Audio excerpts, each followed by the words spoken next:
എല്ലാവർക്കും നമസ്കാരം. Food and ക്രാഫ്റ്റിലേക്ക് സ്വാഗതം. ഇന്ന് ഞാൻ വന്നിട്ടുള്ളത് നിങ്ങൾക്ക് എല്ലാവർക്കും വളരെ യൂസ്ഫുൾ ആയിട്ടുള്ള ഒരു വീഡിയോ ആയിട്ടാണ്. ഇന്ന് ഞാൻ നിങ്ങൾക്ക് ഷെയർ ചെയ്യുന്നത് നമ്മൾ വീട്ടിൽ പച്ചക്കറികളൊക്കെ കൃഷി ചെയ്യുന്നവർക്ക് വളരെ ഹെൽപ്ഫുൾ ആയിട്ടുള്ള ഒരു വളത്തിനെ പറ്റിയിട്ടാണ്. ചിലർക്കൊക്കെ ചിലപ്പോൾ അറിയുന്നുണ്ടാവും, എന്തായാലും അറിയാത്തവർക്ക് ഇത് നല്ലൊരു ഇൻഫോർമേഷൻ ആയിരിക്കും. അപ്പോൾ ഇന്നത്തെ വീഡിയോയിൽ ഞാൻ അതാണ് നിങ്ങൾക്ക് ഷെയർ ചെയ്യുന്നത്. ഈ ഒരു വളം നമ്മൾ ചെടികൾക്കൊക്കെ ഒഴിച്ചു കൊടുക്കുകയാണെങ്കിൽ ധാരാളം കായ്കൾ അതിലുണ്ടാവും. അതുപോലെ തെങ്ങിനും വാഴയ്ക്കൊക്കെ നമുക്കിത് ഒഴിച്ചു കൊടുക്കാം, പൂച്ചെടികൾക്കും ഒഴിച്ചു കൊടുക്കാവുന്നതാണ്. അപ്പോൾ എന്തായാലും എല്ലാവരും വീഡിയോ മുഴുവനായിട്ട് തന്നെ കാണുക. പിന്നെ പുതുതായിട്ട് ആരെങ്കിലും കാണുന്നുണ്ടെങ്കിൽ ഒന്ന് സബ്സ്ക്രൈബ് ചെയ്തിട്ട് സപ്പോർട്ട് ചെയ്യണം കേട്ടോ. എൻ്റെ ഹസ്ബൻഡിൻ്റെ അമ്മ ഈ വളം വീട്ടിൽ ഉണ്ടാക്കുന്നുണ്ടായിരുന്നു. അപ്പോൾ ഞാൻ എന്തായാലും അത് നിങ്ങൾക്ക് കൂടി ഷെയർ ചെയ്യാമെന്ന് വിചാരിച്ചു. എല്ലാവർക്കും ഇത് ഹെൽപ്ഫുൾ ആവട്ടെ. അപ്പോൾ നമുക്ക് വീഡിയോ കണ്ടിട്ട് വരാം. ഇതുണ്ടാക്കാനായിട്ട് ആദ്യം വേണ്ടത് ഏതെങ്കിലും തരത്തിലുള്ള പയറുവർഗ്ഗങ്ങൾ ഏതെങ്കിലും കുതിർത്തെടുക്കണം. അതൊരു 1 കിലോയോളം വേണം.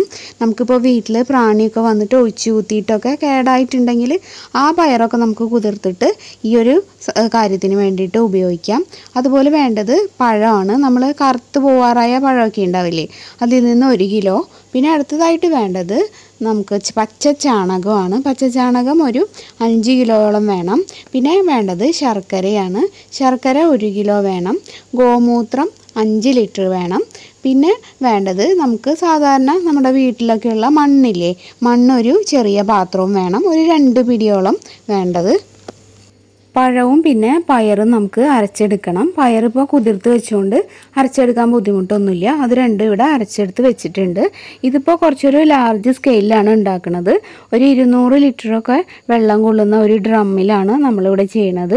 നിങ്ങൾക്ക് ഇപ്പോൾ കുറച്ച് മതി എന്നുണ്ടെങ്കിൽ അതിൻ്റെ അനുസരിച്ചിട്ട് എല്ലാത്തിൻ്റെ അളവ് കുറച്ചാൽ മതി. അപ്പോൾ പഴവും പയറും എല്ലാം കുറേശ്ശെ എടുത്താൽ മതി. നമ്മളൊരു ബക്കറ്റിലൊക്കെ ആണെങ്കിൽ അങ്ങനെ ചെയ്യാം. അപ്പോൾ കുറേശ്ശെ ആകുമ്പോൾ നിങ്ങൾക്കതൊരു പണിയായിട്ട് തോന്നില്ല. ഇതിപ്പോൾ ഇവിടെ ഒരുപാട് പച്ചക്കറികളും എല്ലാം ഉള്ളതുകൊണ്ട് കുറച്ച് അധികമായിട്ട് ഉണ്ടാക്കുന്നുണ്ട്. പിന്നെ എല്ലാ സാധനങ്ങളും നാച്ചുറൽ ആയിട്ടുള്ളതായതുകൊണ്ട് കുറച്ചൊക്കെ അളവിൽ വ്യത്യാസം വന്നാലും പ്രശ്നമൊന്നുമില്ല. ഇതെല്ലാം നമ്മൾ ഒരു ഡ്രമ്മിൽ ഇട്ടിട്ട് അതിൽ ആ ഡ്രമ്മിൽ കൊള്ളുന്ന അത്രയും വെള്ളം ഒഴിച്ചിട്ടുണ്ട്. ഇത് 200 ലിറ്റർ കൊള്ളുന്ന ഡ്രമ്മാണെന്ന് നമുക്ക് അറിയാം. അതുകൊണ്ട് അത്രയും വെള്ളമാണ് എന്ന് നമുക്ക് അറിയാനായിട്ട് പറ്റും. അപ്പോൾ അതിൽ ഫുള്ള് വെള്ളം ഒഴിച്ചിട്ട് 1 മിനിറ്റ് സമയം ഒന്ന് ഇളക്കി കൊടുക്കുക. നമ്മളൊരു 60 വരെ എണ്ണുന്ന സമയം അതാണല്ലോ 1 മിനിറ്റ് എന്ന് പറയുമ്പോൾ.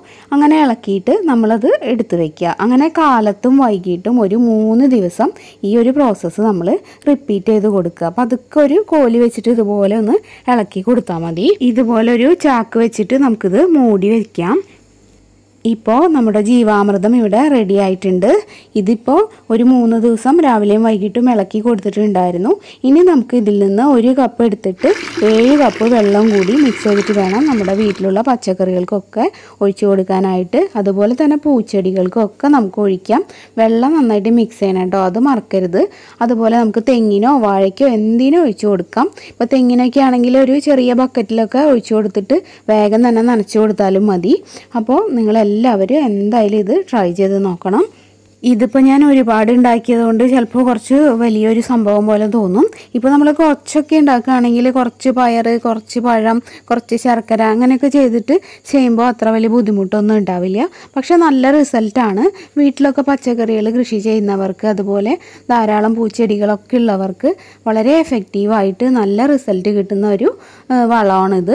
അപ്പോൾ അറിയാത്തവർ എന്തായാലും ഇതൊരു ഇൻഫോർമേഷനായിട്ട് കരുതിയിട്ട് ട്രൈ ചെയ്ത് നോക്കണം. ഇത് ഉണ്ടാക്കാൻ കഴിയുന്നവരൊക്കെ ഉണ്ടാക്കി നോക്കുക. മാസത്തിലൊരിക്കൽ ഇതൊക്കെ ചെടികൾക്കും പച്ചക്കറികൾക്കും ഒക്കെ ഒഴിച്ചു കൊടുക്കുക. അപ്പോൾ ഇന്നത്തെ വീഡിയോ കൃഷിയെ ഇഷ്ടപ്പെടുന്ന എല്ലാവർക്കും യൂസ്ഫുൾ ആയിട്ടുണ്ടാവുമെന്ന് വിചാരിക്കുന്നു.